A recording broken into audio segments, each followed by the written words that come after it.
my preface to my Shabbat thought. The Shabbat thought is about archetypal psychology and Jacob, and this question of what it means to find the authentic self when one does not yet know one's authentic self. And this is, of course, the state of Jacob in our Torah portion.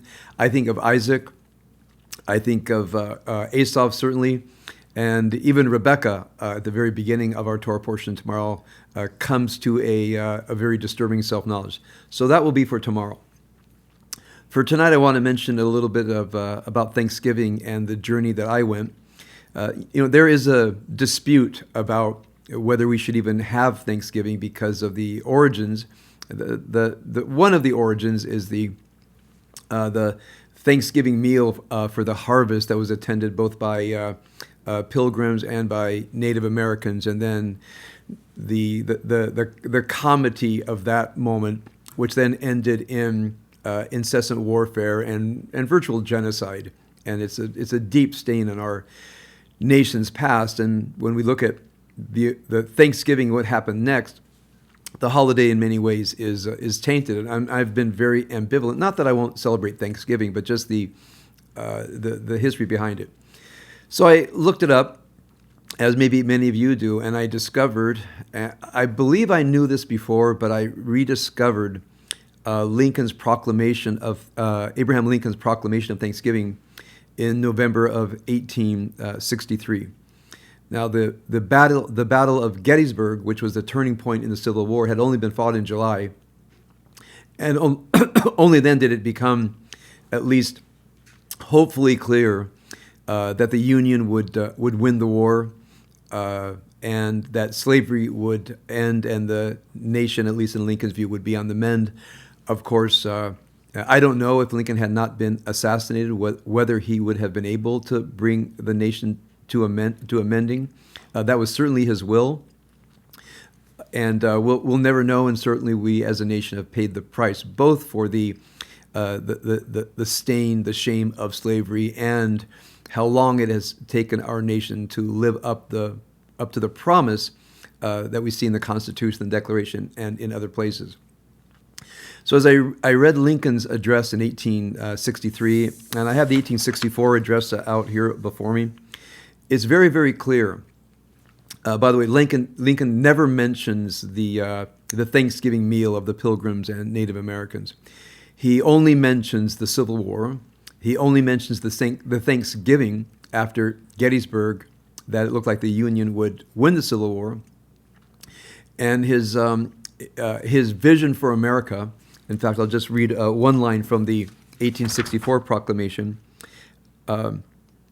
where he's thanking God. Now he's referring to the divine. The divine has this is Lincoln's words, has augmented our free population by emancipation and immigration. He has opened to us new sources of wealth for every working person. God has been pleased to animate and inspire our minds and hearts with fortitude, courage, and resolution, sufficient for the great Civil War into which we have been brought by our adherence as a nation to the cause of freedom and humanity, and to afford to us reasonable hopes of an ultimate and happy deliverance from all our dangers and afflictions. So when I think about Thanksgiving, I thought about there's no official day in our calendar where we actually study the struggle in our nation's founding with slavery and the inevitable war that would break out. Many people felt, as you know, from throughout our history. Just to review that, I mean, I've heard people say that the United States was founded on slavery. That's obviously not true. We inherited it from Great Britain, and as soon as the nation was established in 1787, northern states were outlawing slavery, and there's also a growing unease in the North among abolitionists that slavery could not continue. In the South, there was an entrenching of the institution of slavery. We look at the Missouri Compromise of 1820. And just if you look at the record, there's a sense in the nation that we're inevitably slipping toward a terrible, terrible civil war that people wanted to avoid, understanding the terrible destruction that it would bring, and also the sense that it was inevitable. As I've been studying this, I went to the awful Dred Scott decision of 1858, which actually I think was the precipitous cause of the Civil War, when Justice Cheney said that no black person could be a citizen of the United States. If a person escaped slavery, they had no right to escape from slavery. They had to be returned. And of course, this fired up the abolitionist movement in the North. People became extremely militant about this. Many people of you have heard about Bloody Kansas, about whether Kansas would come into the Union as a free state or a slave state. And that was actually the beginning of the Civil War, was the fight of the abolitionists against those who were in favor of slavery. It was fought out in Kansas. It was a terrible time of murder and massacre, and it forebode what would happen next. And from that moment, one sees once Lincoln was elected. By the way, he was only elected with 40% of the popular vote, but he won the Electoral College. And it was at that moment the South understood that slavery under Lincoln would very likely be abolished. And so, of course, we have the secession. We have the southern states wanting to take over Union forts, especially Fort Sumter. You all know that was the precipitous event. And then what Lincoln really wanted to do was go in and take back the Union forts of the seditionists, the secessionists, the rebels who had taken them. And Lincoln had hoped, we'll send the army in, we'll take over the forts, we'll work this thing out, let's avoid a civil war. Lincoln was speaking about this as soon as his administration began in March of 1861. And of course, the nation fell into this terrible civil war of 600,000 dead on both sides, untold destruction. And as I was reading over this, it occurred to me that we have the Emancipation Proclamation, January 1st, 1863, if I'm not mistaken. We have Juneteenth, the final liberation of slaves in Texas in 1865. But for me, studying Thanksgiving has, for me, been studying what I'll say is the founding conflict and shame in our country. That's something that I've been talking about for the past few weeks, and that is natural human rights. That there are those who say that words such as rights and justice and human rights, etc., those are just made-up words. They don't refer to anything real. Even as I've been teaching about this in my All and Everything class on Tuesday nights, many people feel that talk about this is purely subjective because there is no objective moral standard. Now, many people say it, including some very popular people in the podcast and internet world. It's just hard for me to believe anybody actually believes that issues such as human rights, the right to be free, the right for our full human dignity to be expressed, if that actually is a purely subjective state, and if there is not some metaphysical order in which human beings ought to be free, in which human rights ought to be treasured and protected. And as I studied this ongoing struggle, in the first, we were founded in 1787. By 1860, it was just not tenable. And as Lincoln's, you can feel Lincoln's sadness that the Civil War broke out, and his absolute determination that we as a nation would live up to our promise. So as I look at that struggle, and I've looked at the struggles ever since, and until our very day, I think we are still suffering from the residue of that shame. In fact, I recommend that everybody read the book by Shelby Steele called Shame, where it's such an astute book trying to understand how the shame of slavery has affected our moral sensibilities and how it has propelled the nation into a kind of penitence and repair, of course, with which we are still unfinished. It's a wonderful book. I suggest that all of you read it. So in addition to our Thanksgiving, We have much to be thankful for. We are thankful for our community. We are thankful for all the supporters making all of this possible. We're thanking for the blessings of our family, of our health, the safety of our family. I'm sure that you, like we, meditated on all the things we should be thankful for. And as I wrote in my Shabbat thought, I don't think I do this enough. I don't think I as the adage goes, I don't think I count my blessings every single day. And just doing it the past day or two and listing all the things as far as I can remember, especially the blessings that other people have brought to my life in turning points of my life. It's astonishing how much blessing we have all received when we think about it. In addition to the pain, in addition to the hurt, as I meditate on this, the blessing far, far outweighs any darkness, and that's something we should upon which I think we should all focus. It's an intentional act. Now we have this during the holiday of Sukkot, but the holiday of Sukkot, where it focuses on joy and happiness and gratitude, is a thoroughly Jewish holiday. It would never have occurred to me on Sukkot to do the kind of research I did today. So the research I did today, in the midst of Thanksgiving, helped me relive our nation's struggle, and the struggle of many people who had such a clear vision of what the nation should be, and such a dread that a war would have to be fought.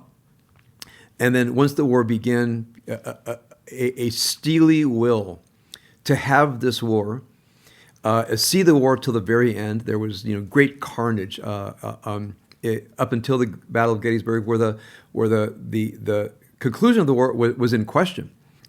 There was a real question where the Union would win until Gettysburg. And reading this history and seeing the relief of Lincoln in his 1863 Thanksgiving address, and of course the Gettysburg address, it was a very powerful thing. And to read what Lincoln was thankful for.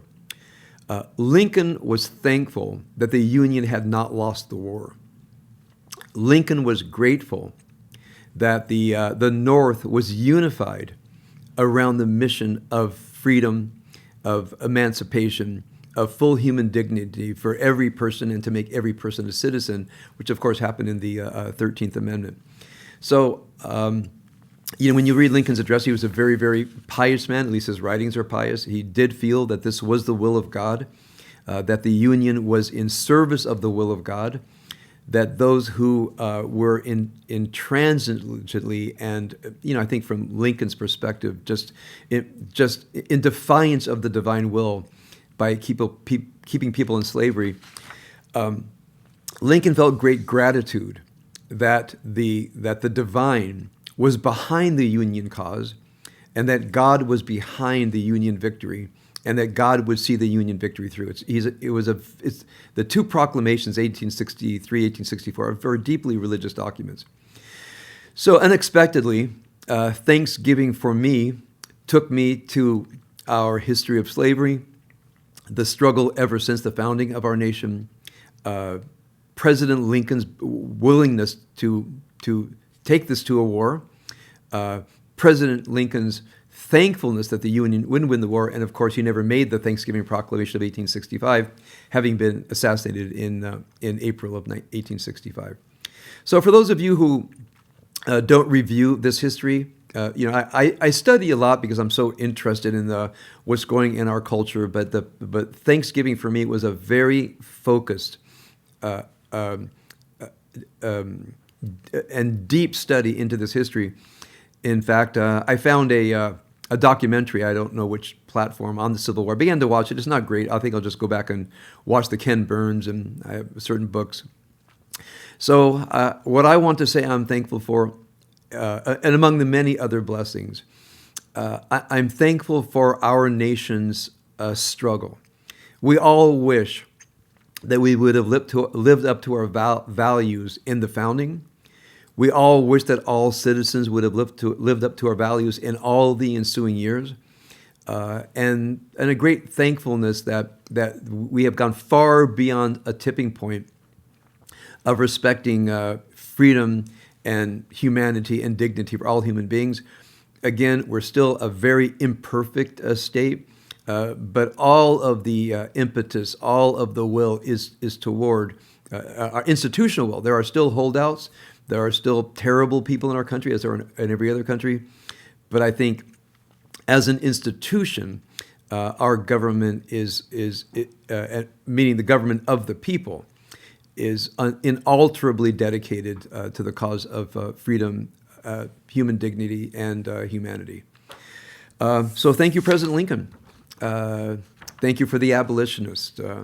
Thank you for those who are willing to sacrifice their lives for our nation's ideals.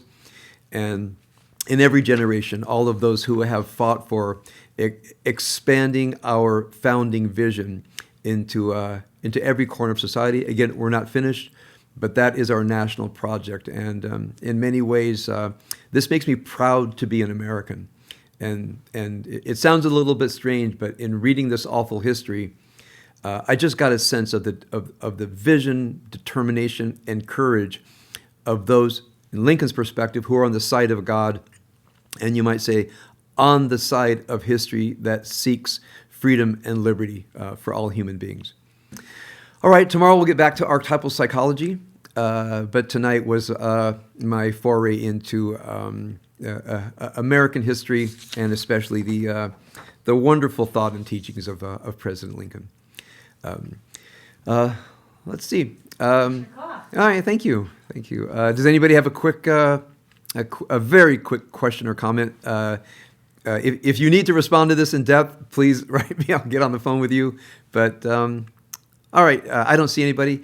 Anyway, thank you very much, everybody. Thank you so much for joining us. And I believe now we unmute if people want to. And you all wish each other good Shabbos from all of us over here.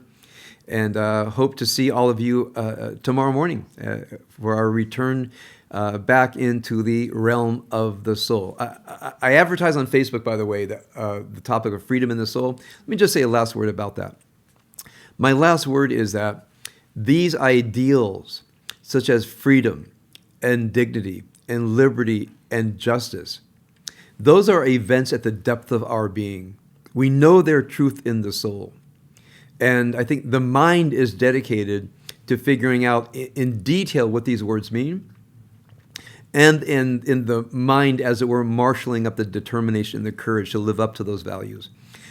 So I believe, as I was reading this history and the history of both the terrible people who opposed it, I was in a real quandary. What happened to them? When I look at Justice Taney, when I look at the Supreme Court, the Dred Scott decision, I feel offended as a human being that somebody would think that that was right. And then I look at the others that said, well, then this is war. And I looked at the event of their soul. So for me, this was a deeply soulful experience of studying both the aberration in the souls of so many people, a sad and tragic aberration, and then the luminosity of the souls who, as it were, brought our nation to its senses.